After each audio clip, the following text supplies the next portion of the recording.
While he was at Bethany, in the house of Simon the leper, as he sat at the table, a woman came with an alabaster jar of very costly ointment of nard. And she broke open the jar and poured the ointment on his hair. But some were there who said to one another in anger, "Why was this ointment wasted in this way? For this ointment could have been sold for more than 300 denarii, and the money given to the poor." And they scolded her. But Jesus said, "Let her alone. Why do you trouble her? She has performed a good service for me. For you always have the poor with you, and you can show kindness to them whenever you wish. But you will not always have me. She has done what she could. She has anointed my body beforehand for its burial. Truly, I tell you, wherever the good news is proclaimed to the whole world, what she has done will be told in remembrance of her."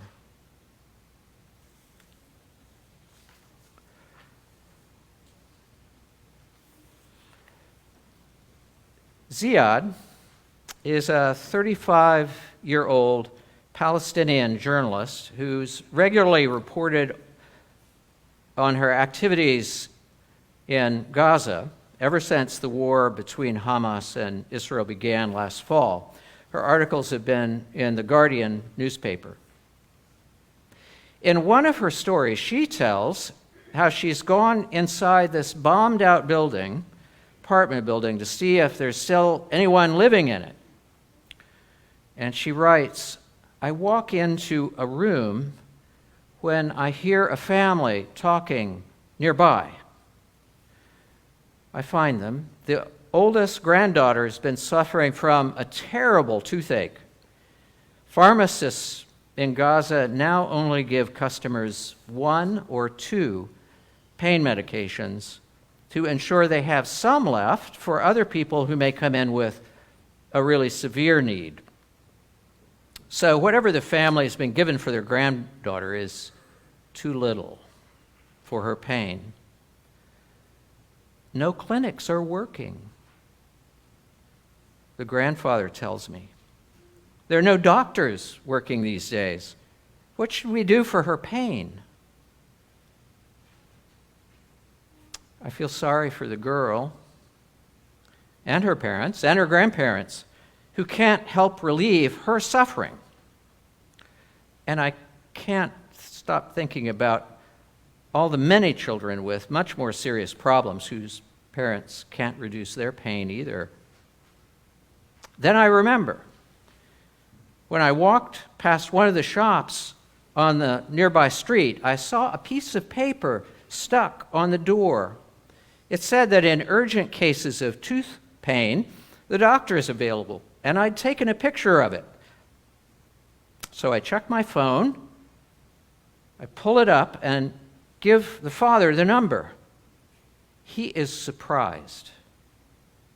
How is it, he wonders, that someone who never lived in this area and doesn't know our family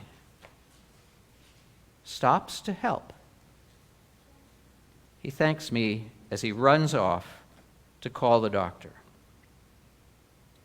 Kindness in the midst of a context of cruelty and violence is always startling, surprising, something to wonder over and be inspired by. So it is in our gospel reading from Mark this morning. Sunday's parade of palms is ended. Jesus has turned the tables in the temple, and maybe in doing so, he has turned the crowds too against him. An unnamed woman arrives where Jesus is dining with Simon the leper, an outsider. While meanwhile, elsewhere in Jerusalem, the priests and Levites are plotting how to destroy him. She carries an alabaster jar, expensive translucent stone, carved, and in it is nard, perfume, 300 denarii worth, enough almost of a year's wages. And she breaks open her jar, opens it, and pours it on his head as it comes down his hair and onto his shoulders. Immediately, people start grumbling over what she has done. She's a woman, has touched a man. She's barged uninvited into someone else's dinner party. And she's spending something extravagantly expensive in what seems like a superfluous gesture. The money could have been put to better purposes, they say. But Jesus stops them. He praises her and says that as long as the story of his life is retold, this incident, her action, will be told in memory of her and what she has done. All four Gospels tell this story. They tell it in different places in their Gospel. They tell it with different names and details. Luke says the meal was in the home of a Pharisee, not Simon the leper. Luke places it near the beginning of Jesus' ministry rather than here in Holy Week. She's unidentified with no name in Mark, but John's Gospel identifies her as Mary, the sister of Lazarus, whom Jesus has raised. In Luke, he portrays her as a sinner, as a woman of the city who bathes his feet with her tears, but in Mark and Matthew, she anoints his head with oil. Whatever their differences, this woman and this story were important to all four gospel writers. What sets Mark's version apart a little is how he frames it. Mark is unique, has a unique kind of literary technique that New Testament scholars call a Markan sandwich. He begins one story, and then he interrupts it and tells another story, and then he returns back to the original story. It's a sandwich. He does it 11 times, I think. Nine times. And the story of, an example is, the story of Jairus' daughter. The father comes and wants his daughter healed. Jesus starts out, then he interrupts that story and tells, as Jesus is walking, the story of the woman with a flow of blood for 12 years who touches the hem of his garment and is healed. And then that story ends, and he goes back to complete the story of Jairus. In chapter 12, he sends out the 12 on their mission, and then he inserts the story of the beheading of John the Baptist, and then he goes back to the story of Jesus sending out the 12 on their mission of preaching and healing. And they return and tell Jesus what they've done. The point of all this is to highlight, most literary people would say, New Testament scholars too, to highlight what's in the middle. The sandwich's point is either to contrast or complement the point that Mark is trying to make. And in this sandwich,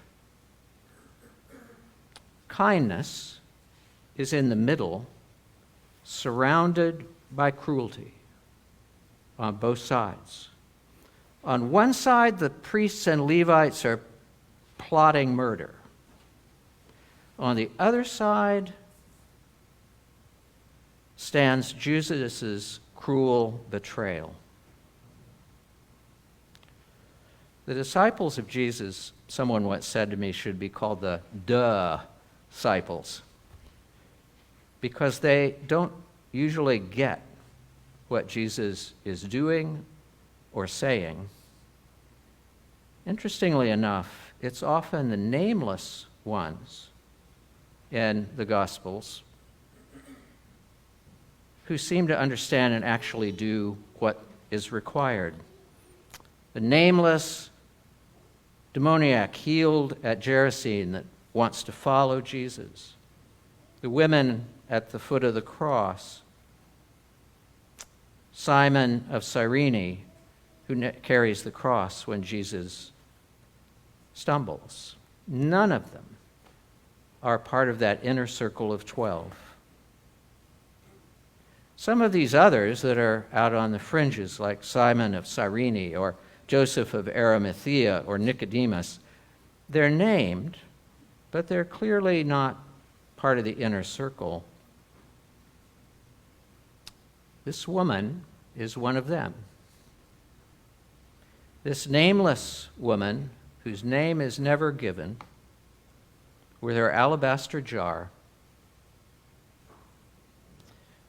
But it's the nameless ones and the ones on the outer circle who often are closest to the truth. The 12 disciples are about to flee. They aren't even there to bring Jesus' body down from the cross. It's often these nameless ones who seem in Mark to get what Jesus is about. This nameless woman with the alabaster jar doesn't ask for fame. She has no seat of power, and no formal office is conferred on her. She just begins where she is, does what she can, takes what risks it seems worth taking to respond to the situation before her. There wasn't any TikTok or Instagram post to make. She wasn't aspiring to be a social media influencer or to be interviewed on the evening news. She simply let her eyes and her compassion be open to the need before her, what the moment required. And she picks up her alabaster jar and its healing ointment and walks uninvited into someone else's dinner party and offers comfort to a Jesus who surely knew at that point he was in grave danger, under threat by both sides of the sandwich.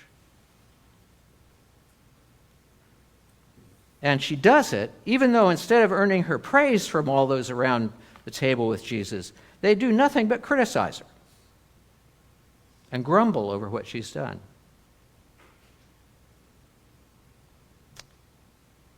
Isn't that always how kindness like that works?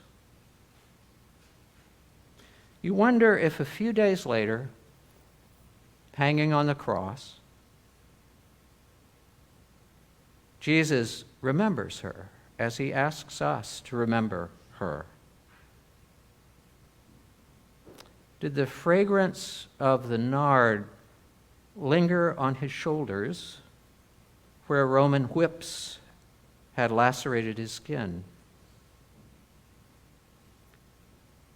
Did the memory of her touch on his head, on his scalp and neck, bring comfort as he hung there wearing a crown of thorns with blood dripping upon that same head and neck? Maybe this nameless woman is not that different than a 35-year-old Palestinian journalist named Ziad,